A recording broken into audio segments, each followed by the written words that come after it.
Rate of reaction. Rate of reaction क्या है?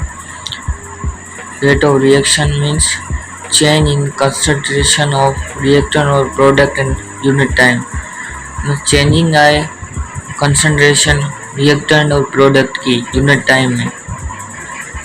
Concentration means क्या है? क्वांटिटी है। यहाँ रिएक्टेंट की क्वांटिटी बढ़े या प्रोडक्ट की क्वांटिटी बढ़े यूनिट टाइम में, मीन्स मिनट के अंदर या टाइम के अंदर। जैसे एक रिएक्शन है CaCO3 जो बनाता है CaO plus CO3। Calcium carbonate क्या बनाता है? कैल्शियम ऑक्साइड प्लस में कार्बन डाइऑक्साइड। अब CaCO3 क्या है? फॉरवर्ड रिएक्शन है।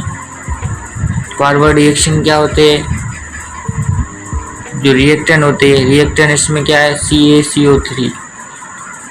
ये फास्ट है। शुरू में स्टार्टिंग में क्या होते हैं? फॉरवर्ड रिएक्शन ऑलवेज फास्ट होते हैं, इसके लिए इसमें हाई कंसंट्रेशन होती है। और फिर ग्रेजुअली आस्ते आस्ते फिर क्या कंसंट्रेशन डिक्रीज हो जाती है। और rate of means concentration decrease हुई तो रेट ऑफ रिएक्शन भी डिक्रीज होगा। रेट ऑफ रिएक्शन इंक्रीज हुआ तो कंसंट्रेशन भी इंक्रीज होगी। जैसे बिगिनिंग में in the beginning the concentration of reactant is higher, so the rate of forward reaction is faster।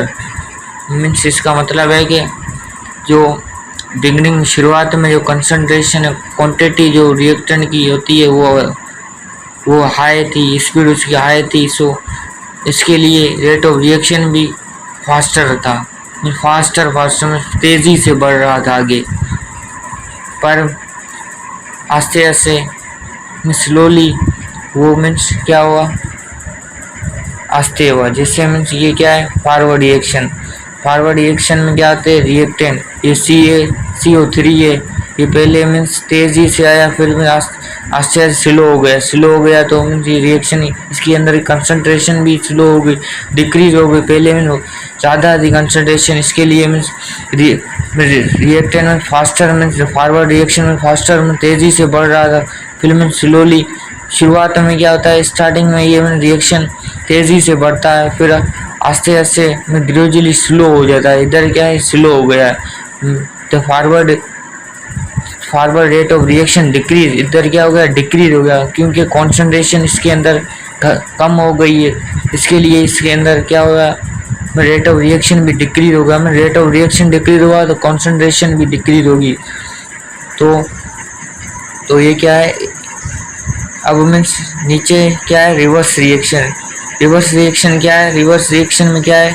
CaO plus में CO3। ये मीन रिवर्स रिएक्शन मीन्स पहले तो मीन बिगिनिंग में क्या होता है? प्रोडक्ट। ये क्या है? प्रोडक्ट है। CaO प्लस CO3 ये क्या है? प्रोडक्ट है। रिएक्टेंट क्या था? रिएक्टेंट था फॉरवर्ड रिएक्शन। ये क्या है? बैकवर्ड रिएक्शन या रिवर्स रिएक्शन, जिसमें क्या है? In the beginning the concentration of product is negligible, so the rate of reaction is slow. में इसमें शुरुआत में क्या होता है? कॉन्सेंट्रेशन में कॉन्सेंट्रेशन जो प्रोडक्ट की तमाम स्लो होती है, तमाम लो होती है, वो प्रोडक्ट क्या होता है? गायब होता है। फिर मीन्स ग्रेजुअली इसमें क्या होती है? फास्ट हो जाती है। रेट ऑफ रिएक्शन बढ़ता है तो मीन्स कंसंट्रेशन भी बढ़ेगी। इसके लिए रिवर्स रिएक्शन शुरुआती पहले तो मीन्स नेग्लेजिबल होता है, मीन्स गायब होता है। स्लोली क्या होता है? फास्ट हो जाता है। तो मीन्स इसके अंदर में एक मीन्स ग्राफ है, ग्राफ के अंदर शो होता है रेट ऑफ रिएक्शन। ये रेट ऑफ रिएक्शन है और ये क्या है? ये मीन्स टाइम है। टाइम बताता है मीन्स जो चेंजिंग आए रिएक्टेंट और प्रोडक्ट के बीच में यूनिट टाइम के अंदर, उसे हम बोलते हैं रेट ऑफ रिएक्शन। अब मीन्स ये रिवर्स रिएक्शन था। रिवर्स रिएक्शन जिसमें क्या था? पहले मीन्स कंसंट्रेशन लो थी, मीन्स शुरुआती में कंसंट्रेशन लो थी, फिर मीन्स स्लोली बढ़ी, कंसंट्रेशन बढ़ी, इंक्रीज हुई तो रेट ऑफ रिएक्शन भी इंक्रीज हुआ। फिर ये एक पॉइंट पर मिले तो उससे हम बोलते हैं इक्विलिब्रियम स्टेट, जिस पर क्या होता है फॉरवर्ड रिएक्शन और बैकवर्ड रिएक्शन इक्वल हो जाते हैं, उस पॉइंट को बोलते हैं हम इक्विलिब्रियम पॉइंट। तो मीन्स ये लेक्चर ये था मीन्स रेट ऑफ रिएक्शन के बारे में, जिससे बोलते हैं हम केमिकल काइनेटिक या रेट ऑफ रिएक्शन, जो हमें बताता है कंसंट्रेशन रिएक्टेंट की या प्रोडक्ट की, उसकी कितनी बड़ी किसकी कंसंट्रेशन हाई है, किसकी कंसंट्रेशन लो है, रिएक्टेंट हाई में तेज़ी से बन रहे हैं या प्रोडक्ट में तेज़ी से बन रहे हैं, वो कौन बताता है? वो हमें बताता है रेट ऑफ रिएक्शन में स्पीड कितनी है, रिएक्टेंट में कितनी तेज़ी से में बढ़ रहे हैं या नहीं, या प्रोडक्ट में तेज़ी से तैयार हो रहे हैं, वो हमें सब बताता है रेट ऑफ रिएक्शन।